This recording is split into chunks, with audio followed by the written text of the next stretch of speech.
আগে না নেতা খেতা চেয়ারম্যান মেম্বাররা টিয়া দিত, এখন কি দেওয়া লাগবে? রাস্তার কাজ যে বাজে হয়েছে এটা কি আপনি বলছেন না আমি বলছি?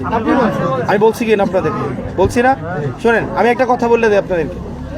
অনেকগুলা রাস্তার কন্ট্রাক্টর আছে যারা কাজ পাইছে, তারা হচ্ছে এই রাস্তার কাজগুলো যখন করছে এগুলো আগের কন্ট্রাক্টর করছে।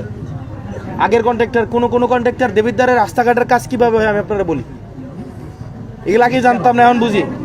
ধরেন দেবিদ্বারের লাইসেন্স হচ্ছে টোটাল 4-5 জনের কাছে। শোনেন, টোটাল 4-5 জনের কাছে। ধরেন সরকার থেকে 100 টাকা দিয়ে কিনে, 100 টাকা দিয়ে সরকার থেকে কেনার পরে সে এই কামটা করে না। সরকার থেকে 100 টাকা দিয়ে কাজটা কি করে সে নেয়, নেওয়ার পরে সরকার কিন্তু তাকে 100 টাকা দিয়ে কাজটা করার জন্য সেটা করে না, সে তখন কাজটা বেচে ফেলে। এটা বেচছে 90 টাকা আরেকজনের কাছে, তাতে আল্লাহ বইল কয় টাকা? 10 টাকা।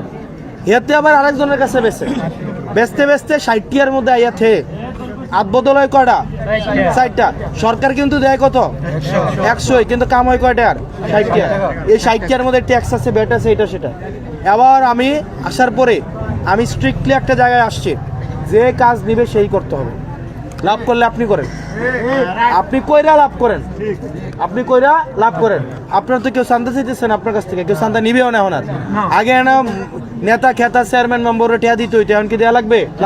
সুতরাং লাভ করলে ভাই আপনিই করেন। এবার আমি বলি, যা হইছে, এখন থেকে যে কাজ আসবে আমি আপনাদেরকে অনুগ্রহ করবো, আপনারা সহযোগিতা করবেন।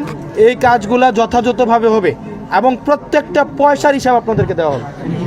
প্রত্যেকটা পয়সা, একটা পয়সার হিসাব আপনাদেরকে দেওয়া হবে। যাই হোক,